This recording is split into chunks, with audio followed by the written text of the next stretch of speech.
Okay, very good morning, class. Today we are going to start a new unit. Unit number 7, Physiology and Injuries in Sports. As you know, we have completed 6 units in a row and we are going to start a new unit. So, let's start. Unit number 7.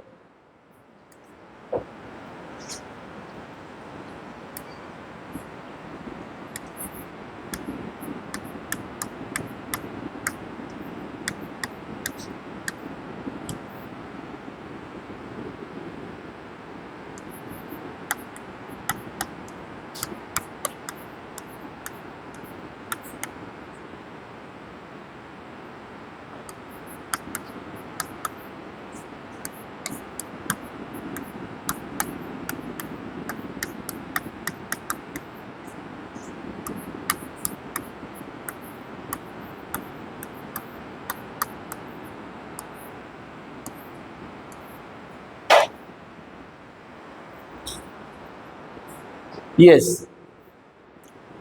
Ji, physiology and injuries in sports. तो ये आज हमारी एक नई unit है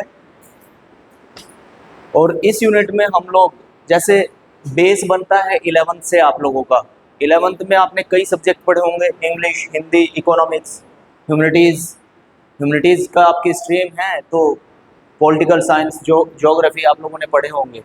तो कहीं ना कहीं बेस होता है 11th, उसके बाद 12th में उससे आगे चीज़ें बढ़ती हैं और ऐसे ही चलता रहता है हमेशा। जैसे 9th में पढ़ते हैं, 9th में बेस बनता है 10th के लिए, ठीक है। तो हमें खाली पास होने के लिए नहीं पढ़ना चाहिए, हमें कोशिश करनी चाहिए कि जो चीज़ें हम पढ़ रहे हैं, चाहे वो हम फर्स्ट क्लास में पढ़ रहे हैं या 12th क्लास में पढ़ रहे हैं, वो कहीं ना कहीं जीवन भर हमारे काम आती रहती हैं। और फिर हम देखते हैं कि यार ये चीज़ें तो हमने पढ़ी थी, हमने इसका नोट्स नहीं बनाया, हमने इसका तैयारी नहीं की। अगर हम एक नोट्स बना के रख लेते तो डेफिनेटली हमें कोचिंग करने की ज़रूरत ना पड़ती। और फॉर श्योर मैं आपको, जिस दिन से मैंने यहाँ ज्वाइन किया उस दिन से मैं आपको भी बता रहा हूँ कि कोई भी सब्जेक्ट खाली पास होने के लिए मत पढ़िए, एक्सीलेंस के लिए पढ़िए। पास तो खुद हो जाएंगे, अच्छे नंबर खुद आ जाएंगे। जब आप थोरोली किसी सब्जेक्ट को पढ़ेंगे, किसी बुक को पढ़ेंगे, तो डेफिनेटली आपके अच्छे नंबर आने ही आने हैं। उसके बाद जब 12th आप पास कर लेते हैं तो 12th पास के बाद भी कई अपॉर्चुनिटीज़ आपके सामने होती हैं, उनको भी ग्रैब करने के लिए, उन एग्ज़ाम्स को क्रैक करने के लिए आपके पास ये जो बुक्स हैं जो पढ़ी हैं आपने, स्पेशली 5th क्लास से 12th क्लास तक, वो सिलेबस कहीं ना कहीं बार बार क्वेश्चंस के रूप में आपके सामने आता रहता है। चाहे वो मैथमेटिक्स में हो, चाहे वो साइंस में हो, चाहे वो एसएसटी में हो, चाहे वो इंग्लिश में हो, चाहे वो फिजिकल एजुकेशन में हो। फिजिकल एजुकेशन के भी दुनिया भर के क्वेश्चन आपके कॉम्पिटिटिव एग्जाम में आते हैं, क्लास 11th और क्लास 12th दोनों से, ठीक है। तो हमें हमेशा एक्सीलेंस के लिए ही पढ़ना है, पास होने के लिए नहीं पढ़ना है। चीज़ों को भूलना नहीं है, नोट्स बना के रख लेने हैं। अगर नोट्स बना के रखेंगे तो डेफिनेटली वो फ्यूचर में आपके काम आएंगे। फ्यूचरिस्टिक गोल आपका जो भी है, जिस भी स्ट्रीम में आप पढ़ रहे हो, whether you are studied in science stream, PCM और PCB, commerce stream, humanities stream, जिस भी स्ट्रीम से आप पढ़ रहे हो, फ्यूचर में वो नोट्स आपके काम आने ही आने हैं। क्लियर? क्योंकि 12th के बाद भी दुनिया भर की तो अपॉर्चुनिटी रहती है, एनडीए रहता है साइंस स्ट्रीम के लिए, ठीक है। ऐसे ही आपका एयरफोर्स रहता है, ह्यूमैनिटीज, कॉमर्स, साइंस सब के लिए, ठीक है। पुलिस की जॉब रहती हैं, ठीक है। और उसके अलावा जैसे साइंस वाले बच्चे होते हैं, नीट का, जेई का एग्जाम देते हैं, एसएससी के एग्जाम होते हैं, दुनिया भर के एग्जाम हैं, वो आप क्रैक कर सकते हैं उन्हीं नोट्स के बेस पे। आपको कोचिंग भी करने की जरूरत नहीं है। कई लोग कोचिंग के चक्कर में भागते फिरते हैं ना इधर उधर, वहीं से आपका क्रैक हो जाता है। Okay, physiology and injuries in sports. आपने एक चैप्टर पढ़ा होगा 11th में, anatomy and physiology in sports, fundamentals of anatomy and physiology in sports, पढ़ा है? डेफिनेटली पढ़ा होगा। उसमें आपने एनाटॉमी और फिजियोलॉजी क्या करती है उसके बारे में पढ़ा होगा, ठीक है ना? पढ़ा है ना? तो एनाटॉमी में आपने पढ़ा था कि हमारे जो इंटरनल बॉडी के पार्ट्स हैं, जैसे हार्ट है, लंग्स है, कहाँ हार्ट की लोकेशन है, कहाँ लंग्स की लोकेशन है, हार्ट का कितना वेट होता है, लंग्स कितने बड़े होते हैं, उनके बारे में पढ़ा है, शेप एंड साइज के बारे में पढ़ा है। और फिजियोलॉजी में आपने क्या पढ़ा है? आपने पढ़ा है हाउ दे वर्क, मतलब आपका रेस्पिरेटरी सिस्टम कैसे काम करता है, सर्कुलेटरी सिस्टम कैसे काम करता है, आपका डाइजेस्टिव सिस्टम कैसे काम करता है, वो चीजें आपने पढ़ी। यस और नो? तो वहीं से बेस उठेगा physiology and injuries in sports. Sports physiology होता क्या है? हम लोग फिजिकल एजुकेशन पढ़ रहे हैं, तो we are going to talk about the sports physiology. अब स्पोर्ट्स फिजियोलॉजी होता क्या है? एक्चुअल में sports physiology is the study of short term and long term effects during training and physical activities. क्या है इसका मतलब? यानी कि जो आपकी स्पोर्ट्स फिजियोलॉजी है वो क्या है? स्पोर्ट्स फिजियोलॉजी क्या है? आपके जो शॉर्ट टर्म इफेक्ट आपकी बॉडी के ऊपर आते हैं और लॉन्ग टर्म इफेक्ट आपकी बॉडी के ऊपर आते हैं ट्रेनिंग के दौरान, फिजिकल एक्टिविटीज के दौरान या स्पोर्ट्स या गेम्स के दौरान, उसको हम फिजियोलॉजी या स्पोर्ट्स फिजियोलॉजी उसको कहा जाता है। क्लियर? इतनी बात क्लियर हो गई?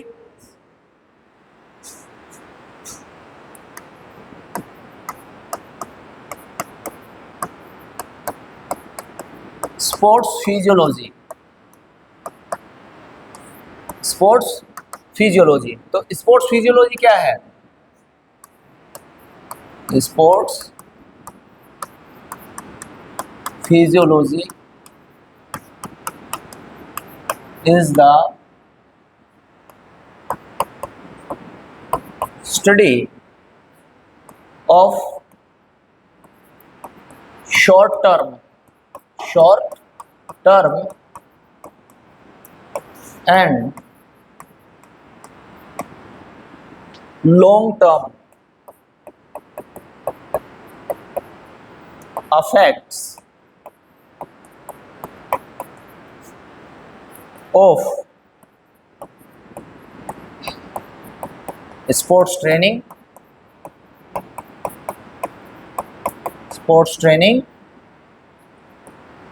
physical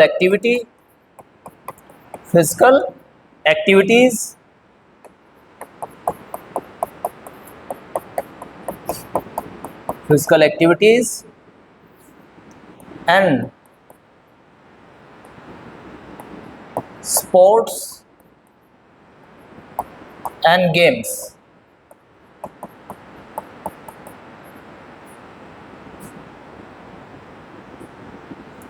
at our body। Okay, तो इसमें इंपॉर्टेंट चीजें हैं, उनको अंडरलाइन कर देता हूं। Short term and long term effect of sports training, physical activities and sports and games at our body।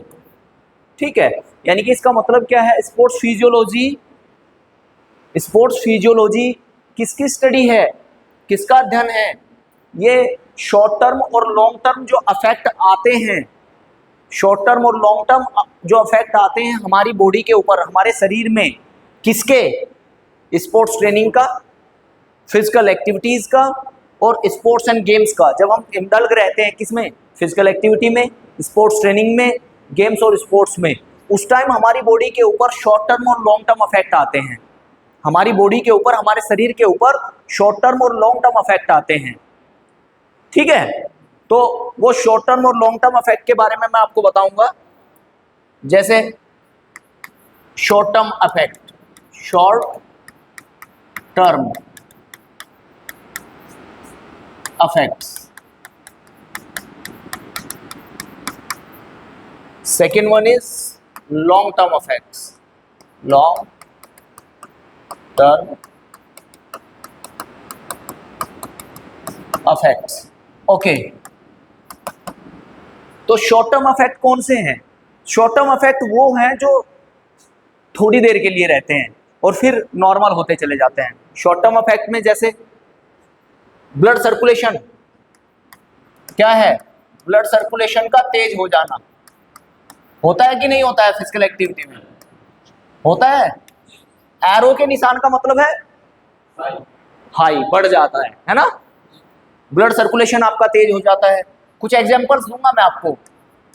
उसके अलावा ब्लड सर्कुलेशन हो गया, और उसके अलावा जब आपकी आर्टरीज और वेन्स हैं, ब्लड वेसल्स है, उनके ऊपर प्रेशर बनता है, प्रेशर ऑफ ब्लड, ठीक है।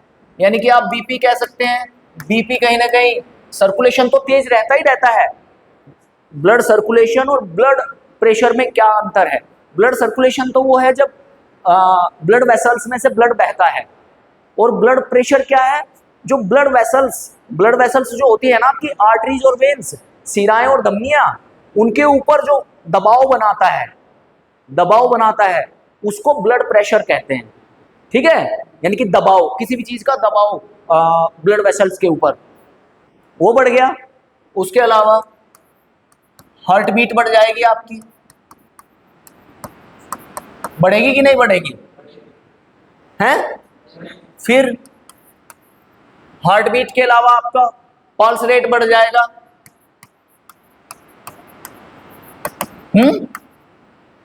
उसके अलावा आपका रेस्पिरेशन बढ़ जाएगा, सांस लेना तेज कर देते हैं कि नहीं कर देते हैं। इसके अलावा दुनिया भर की चीजें हैं जो शॉर्ट टर्म इफेक्ट में आती हैं। यानी कि जब आप एक्टिविटी में इंडल्ज रहेंगे, फिजिकल एक्टिविटी में इंडल्ज रहेंगे, स्पोर्ट्स में इंडल्ज रहेंगे, ट्रेनिंग में इंडल्ज रहेंगे, तो ये चीजें आपकी बढ़ जाती हैं। यस और नो? Are you agree? बढ़ती है कि नहीं बढ़ती है? ब्लड सर्कुलेशन बढ़ता है, यस और no? BP, heart beat, pulse rate, respiration, respiratory rate भी कह सकते हैं आप इसे, रेस्पिरेटरी रेट। ये रेस्पिरेटरी रेट, सांस लेने की दर, जल्दी जल्दी सांस लेते हैं ना, क्योंकि हमारी मसल्स काम कर रही होती हैं और उनको ज्यादा एनर्जी की रिक्वायरमेंट होती है। और एनर्जी मसल्स के पास, वर्किंग मसल्स के पास एनर्जी कहां से जाती है? ऑक्सीजनेटेड ब्लड जब जाती है अंदर हमारे, तो ब्लड में घुल के ही ऑक्सीजन जाती है और ब्लड में घुल के ही न्यूट्रिएंट्स जाते हैं। तो इसलिए जल्दी जल्दी सांस लेने होते हैं हमें। क्लियर? अच्छा, ये तो हो गए शॉर्ट टर्म इफेक्ट। ये सारे क्या हो गए? Short term effect. Long term effect क्या होते हैं भाई? लॉन्ग टर्म इफेक्ट भी देख लेते हैं कुछ। इसके अलावा भी बहुत सारे होते हैं, ये मैंने खाली एग्जाम्पल में आपको दिया है जिससे आप लोगों की समझ आ जाए। लॉन्ग टर्म इफेक्ट में क्या होता है? हार्ट का साइज बढ़ जाता है, बढ़ता है कि नहीं बढ़ता है? बढ़ता है हार्ट का साइज, है? बढ़ता है, कंफ्यूज ना हो। लंग्स का साइज बढ़ जाता है, यस और नो? एंडोरेंस बढ़ जाता है कि नहीं बढ़ जाता है? बढ़ता है। स्ट्रेंथ बढ़ती है कि नहीं बढ़ती है? यस और नो? फ्लेक्सिबिलिटी बढ़ती है कि नहीं बढ़ती है? ये सारी चीजें बढ़ जाती हैं आपकी, ये लॉन्ग टर्म इफेक्ट में आते हैं। हार्ट का साइज बढ़ जाएगा।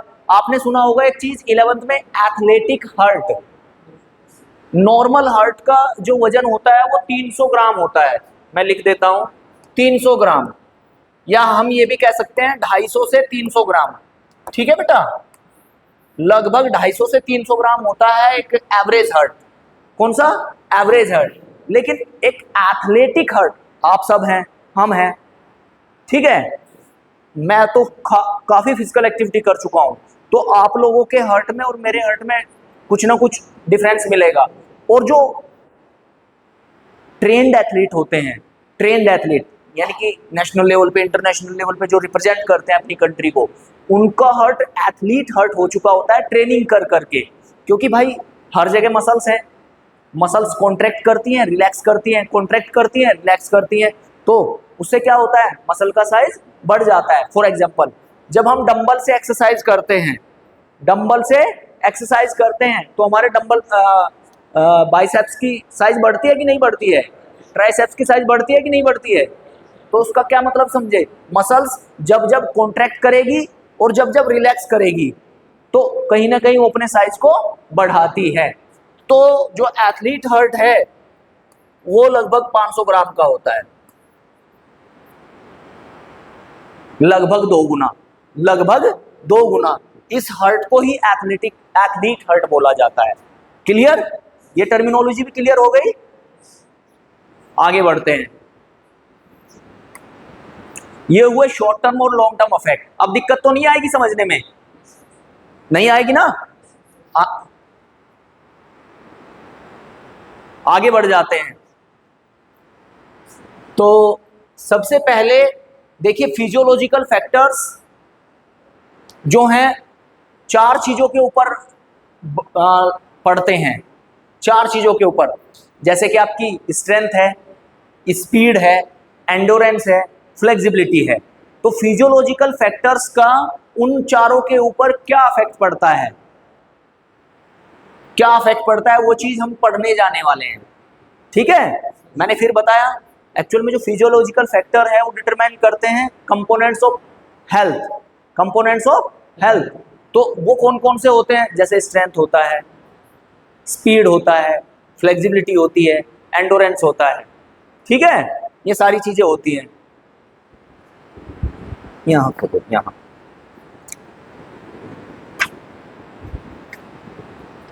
ये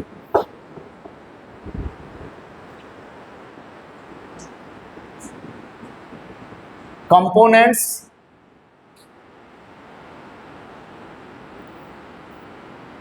फिजियोलॉजिकल कंपोनेंट्स ना, फिजियोलॉजिकल कंपोनेंट्स ना, yes, physiological factors determining the components of physical fitness. ठीक है? तो इसमें क्या लिखेंगे हम? Physiological factors determining the components of physical fitness ना, ऑफ फिजिकल फिटनेस। अब फिजिकल फिटनेस के कौन कौन से कंपोनेंट है जिनको फिजियोलॉजिकल फैक्टर प्रभावित करते हैं, जिनको प्रभावित करते हैं, और कौन कौन से हैं पढ़ लेते हैं एक बार। Physiological factors determining the components of physical fitness. तो इसमें 4 चीजें आपकी आ जाएंगी। क्या आ जाएगी? स्ट्रेंथ, ठीक है बेटा, स्पीड, ओके, उसके बाद endurance, are you getting my points, and next one is speed, sorry flexibility ना, flexibility, okay, flexibility, am I right? Okay, strength, speed, endurance and flexibility. अब यहां से इस टॉपिक का स्टार्ट होता है physiological factors determining the components of physical fitness. तो सबसे पहले क्या आएगा? सबसे पहले टॉपिक है आपका फिजियोलॉजिकल फैक्टर्स डिटरमाइनिंग स्ट्रेंथ। क्या लिखेंगे हम? Physiological factors determining strength. तो यहां पे आ जाएगा ये फिजियोलॉजिकल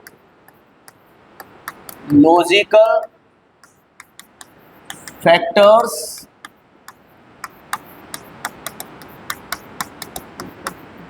डिटरमाइनिंग स्ट्रेंथ, ओके।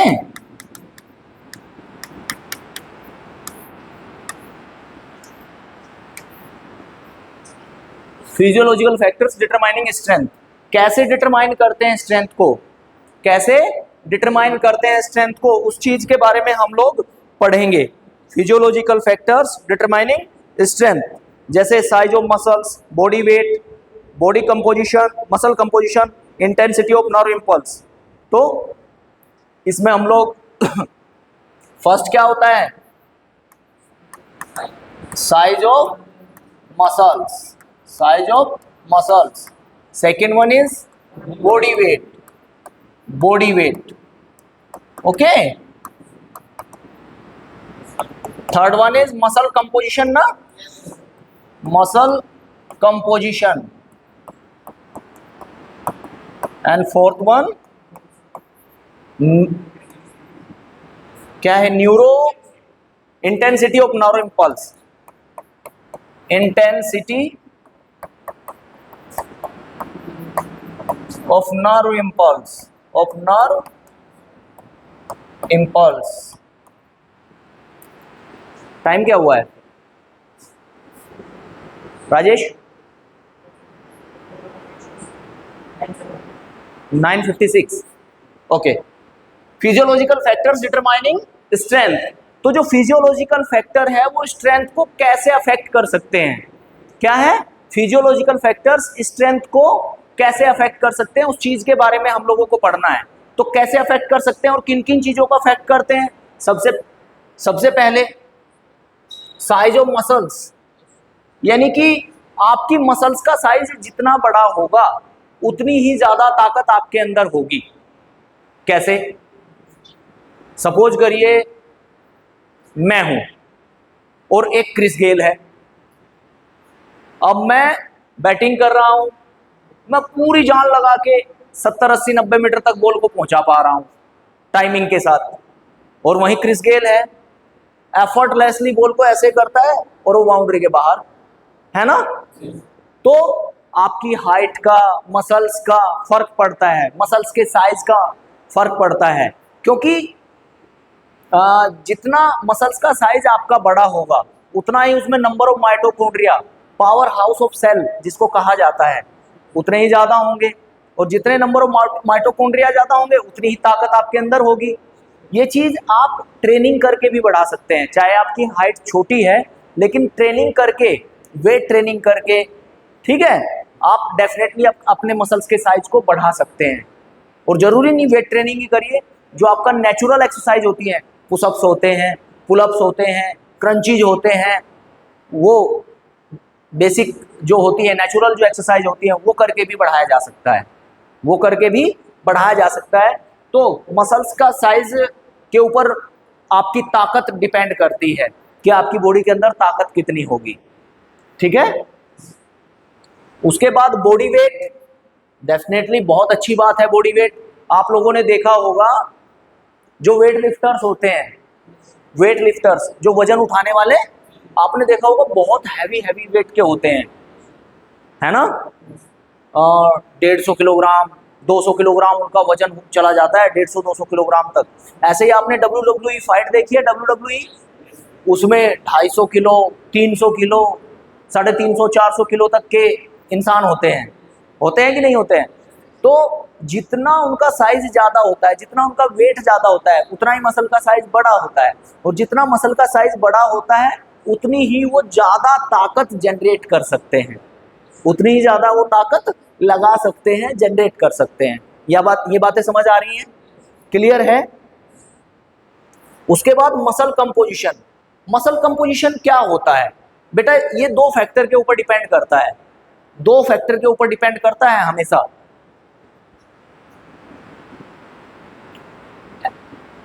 ये रहेंगे दो फैक्टर, STMF। STMF का मतलब होता है स्लो ट्विच मसल फाइबर्स, ठीक है बेटा, स्लो ट्विच मसल फाइबर होता है STMF का मतलब। Okay, slow Twitch muscle fibre. और इन मसल फाइबर का कलर क्या होता है? व्हाइट। क्या कलर होता है बेटा? व्हाइट कलर के ये मसल फाइबर होते हैं, यानी कि सफेद। जो STMF होते हैं, ओ sorry,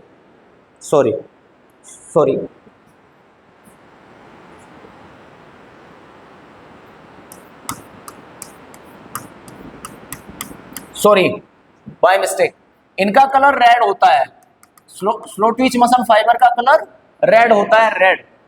slow Twitch muscle fibre का कलर रेड होता है, और इनमें नंबर ऑफ माइटोकॉन्ड्रिया ज्यादा होता है, नंबर ऑफ माइटोकॉन्ड्रिया ज्यादा होता है स्लो ट्विच मसल फाइबर में। इसीलिए ये प्लेयर, ये एथलीट लॉन्ग डिस्टेंस रनिंग या लॉन्ग ड्यूरेशन के जो गेम्स और एक्टिविटीज होती हैं, ठीक है, जिनमें एंडोरेंस की जरूरत होती है, एंडोरेंस वाली एक्टिविटीज, उनमें ये प्लेयर बहुत अच्छा कर सकते हैं, जिसके अंदर STMF होगा, स्लो ट्विच मसल फाइबर जिसके अंदर होगा, यानी कि रेड फाइबर जिसके अंदर होगा, वो लॉन्ग ड्यूरेशन वाली यानी कि एंडोरेंस एक्टिविटीज के लिए बहुत अच्छे समझे जाते हैं, क्योंकि नंबर ऑफ माइटोकॉन्ड्रिया इसमें ज्यादा होता है। माइटोकॉन्ड्रिया, अब माइटोकॉन्ड्रिया क्या है? माइटोकॉन्ड्रिया है पावर हाउस ऑफ सेल। क्या है? पावर हाउस ऑफ सेल, जहां से हमें ताकत मिलती है। इसमें नंबर ऑफ माइटोकॉन्ड्रिया ज्यादा होगा तो अपने आप ही आप में ताकत ज्यादा आ जाएगी। ठीक है, तो स्ट्रेंथ बढ़ाने के लिए आपके अंदर एसटीएमएफ फाइबर होने चाहिए। कौन से? एसटीएमएफ, स्लो ट्विच मसल फाइबर, यानी कि रेड फाइबर। दूसरा फाइबर होता है बेटा इसमें, दूसरा फाइबर होता है इसमें एफटीएमएफ। एफटीएमएफ, इसका कलर होता है white. Anil, fast Twitch muscle fibre, muscle fibre. Okay, ये होता है फास्ट ट्विच मसल फाइबर। इसमें number of ATPs and CPs. ATP CP क्या होता है? एडिनोसिन ट्राइफॉस्फेट और क्रिएटिन फॉस्फेट। एडिनोसिन ट्राइफॉस्फेट और क्रिएटिन फॉस्फेट, ये इसमें ज्यादा होता है। तो ये जो लोग होते हैं फास्ट ट्विच मसल फाइबर वाले, जिनके मसल फाइबर का कलर सफेद होता है, वो जो स्प्रिंट इवेंट होते हैं ना, स्प्रिंटिंग इवेंट, स्प्रिंट रेस है 100 मीटर, 200 मीटर, 400 मीटर, उनके लिए बहुत अच्छे समझे जाते हैं, उनमें बहुत अच्छा परफॉर्म करते हैं। गोटा और रितेश जाग जाओ दोनों। तो एटीपी एंड सीपी जो होता है फास्ट ट्विच मसल फाइबर में ज्यादा होता है। और आपको क्या चाहिए? एटीपी और सीपी किसमें चाहिए? स्प्रिंट रेस, स्प्रिंटिंग रेस, यानी कि जो छोटे ड्यूरेशन के गेम्स होते हैं जिनमें फुर्ती की जरूरत है, तेजी की जरूरत है, स्पीड की जरूरत है, उन लोगों के अंदर एफटीएमएफ होना चाहिए। क्या होना चाहिए? एफटीएमएफ, फास्ट ट्विच मसल फाइबर, यानी कि व्हाइट फाइबर। समझ आ गया? ऐसे आपका मसल कंपोजिशन होता है, ऐसे आपका मसल कंपोजिशन होता है। क्लियर हो जाएगा? Very good. Intensity of nerve impulse, actual में जो आपकी मोटर यूनिट सुना है आपने, मोटर यूनिट, मोटर यूनिट्स होती हैं, मोटर यूनिट्स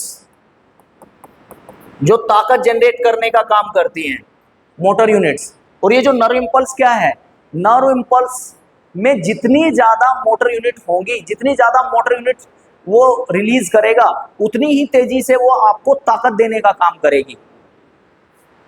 जो सेंट्रल नर्वस सिस्टम है, सेंट्रल नर्वस सिस्टम यानी कि केंद्रीय तंत्रिका तंत्र, ऐसा पढ़ा है ना आपने 10th तक। सेंट्रल नर्वस सिस्टम, जो सेंट्रल नर्वस सिस्टम है आपका, वहां से मोटर यूनिट्स जो है बार बार रिलीज होती रहती है, रिलीज होती रहती है। जितनी ज्यादा मोटर यूनिट आपकी रिलीज होंगी, उतनी ही ज्यादा ताकत आपकी बॉडी के अंदर होंगी, उतनी ज्यादा ताकत आपकी बॉडी के अंदर होगी। और वो ताकत बढ़ती कैसे है? ट्रेनिंग करने से बढ़ती है। कैसे बढ़ती है? ट्रेनिंग करने से। क्लियर हो जाएगा? ओके, आज के लिए इतना ही करते हैं, यहां तक ही रखते हैं। इसके आगे हम लोग कल पढ़ेंगे। लंबा चैप्टर है, थोड़ा टाइम ज्यादा लगेगा इस चैप्टर में, तो धीरे धीरे हम लोग आगे बढ़ेंगे। ओके, आज के लिए इतना ही। Thank you so much.